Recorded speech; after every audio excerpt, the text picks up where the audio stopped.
Welcome to the Creative Play and Podcast Network. Join us as we share our favorite RPGs, one-shot games, tabletop games, reviews, and convention panels. Sit back and enjoy the show.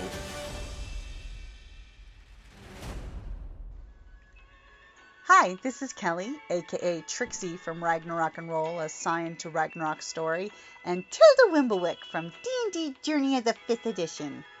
First off, I would just like to say thank you to everyone for listening to our varied adventures, as well as for rating us on iTunes and RPGpodcast.com. If you haven't rated us yet, we would greatly appreciate it if you could. And if you're looking for more ways to support our efforts, we are now on Patreon, a great site where you can help us continue making more podcasts, as well as some special surprises for our patrons. If you can, please look us up at www.patreon.com/cppn. Every little bit helps. And again, thank you for listening. Hey guys, welcome back. Jim here. And Kelly. And the Creative Play and Podcast Network is having RPG Day 2024. We are on August the 28th. Kelly, what's that prompt? For the 28th, Great Gamer Gadget!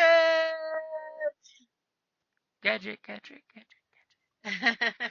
This one is hard because I think we've kind of covered the topic a couple times. I know, certain things like, I'm going to throw it out there, the mythic mugs, because, and I call it a gadget because you can use it as a dice box, you can use it as a dice tower, you can, because they have an insert, it's an all-in-one kind of thing, you can screw on a lid, and plus, drink sodas out of it, or actually beverage of your choice. It doesn't even have to be, but it's designed for can-like shapes. And you can just drink right out of it. So, but you know what I've come to love with and I have different ones in different colors for different games. I like clipboard folders that you can put so it's a clipboard on the outside, but it's a case that you can put in your papers, and I have different colors for different games, and you can not only fit a bunch of papers in there, but you can fit a complete set of dice, as well as pencil eraser, that type of thing. One of them I even have a dice tray, one of my collapsible dice trays in there. So I love it because then it's just an all-in-one. Boom, you can open it up. You can even use it as a dice tray. Yep, you've seen my contractor grade one with the rubber sides. It is nice having a clipboard because, especially as a GM, you can shove your notes in there and you can use it as a portable writing surface. So all of your books and minis and GM screen take up your table face, and having your clipboard gives you an extra place to put things. I totally agree with that one. Yeah, and you can, so each game I can have a specific set of dice. So I'm like, oh, well, which one are we doing today? Okay, let me grab my blue one. Oh, all right, no, it's that one. Let me grab my red one.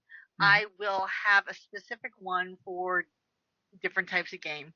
Blue is for my space and, like Star Wars Galaxies and those types of things, Pink, of course, is for Daggers of Freeport and, different things. And I'll have pens in there as well as, pencil paper. It's fantastic. That's my go-to gadget.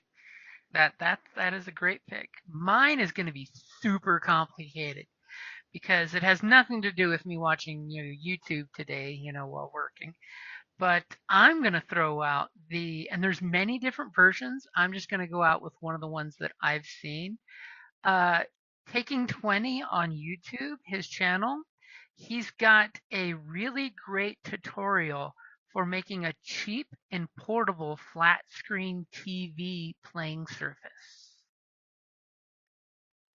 So that way you can plug your laptop into it and you can turn a flat screen TV into your virtual tabletop at the game table. And I could totally see using, like, over at Jocelyn's how she's got that booster dealio, so you can still put your cups and things underneath it. You could totally have an extra level of game surface on the table using a flat screen like that. Totally bougie gamer stuff, but something I would totally think about making one of these days, in the far, far future. But the fact that you could take this, 32-inch flat screen surface anywhere and use it to make any environment necessary on the go, or just prop it up against the wall and show pictures to the players as you're playing something. I've totally seen some tutorials where they do the GM screen. It's a fake GM screen with a cheap LED screen as well. So that way the GM can basically connect his laptop or his phone to it and pop up the monster's picture. So in the middle of his GM screen, it shows the creature or the ocean ambiance or the soundtracks. And I just think it is cool that the technology is getting there now, that we can do it for semi-reasonable amounts of prices.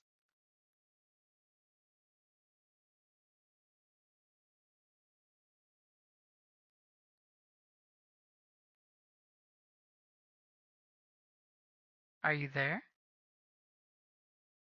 Are you muted?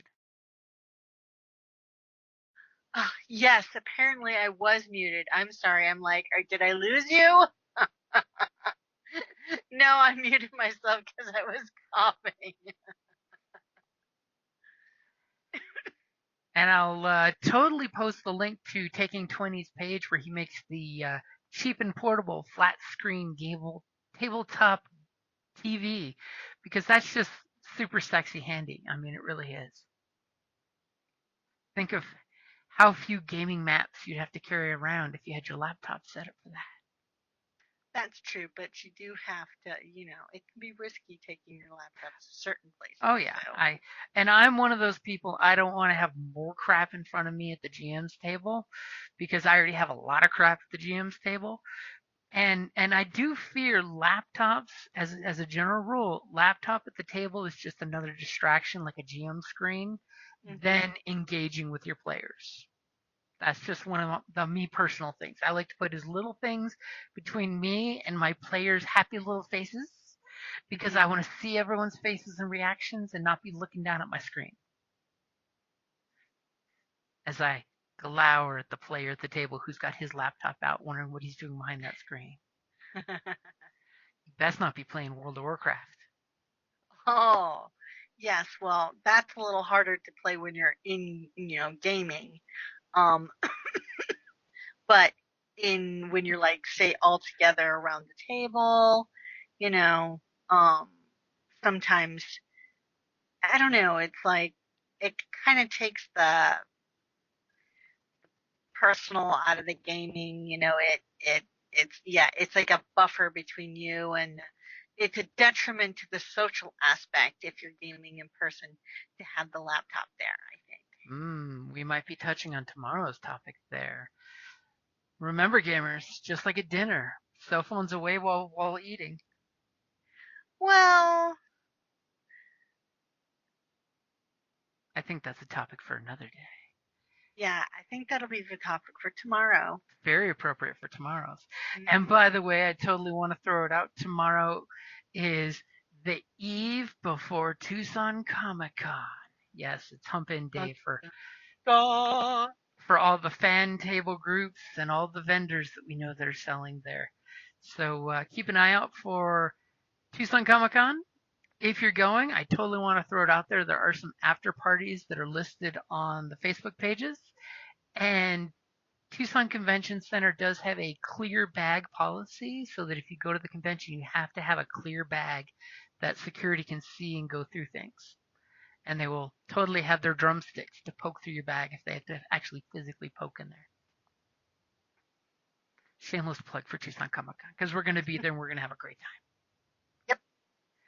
Alrighty, guys. Thank you for listening and have a great RPG Day 2024. We are almost at the end of the month. My God. Oh, it's crazy. Alrighty. Have a good night, guys. Bye. Thank you for listening to the Creative Play and Podcast Network. If you enjoyed our show, please check out D&D Journey of the 5th Edition and Ragnarok Enroll a Scion Hero to Ragnarok Story. Also, check out our Patreon page for more content and behind-the-scenes things, as well as joining us for a one-shot game or two.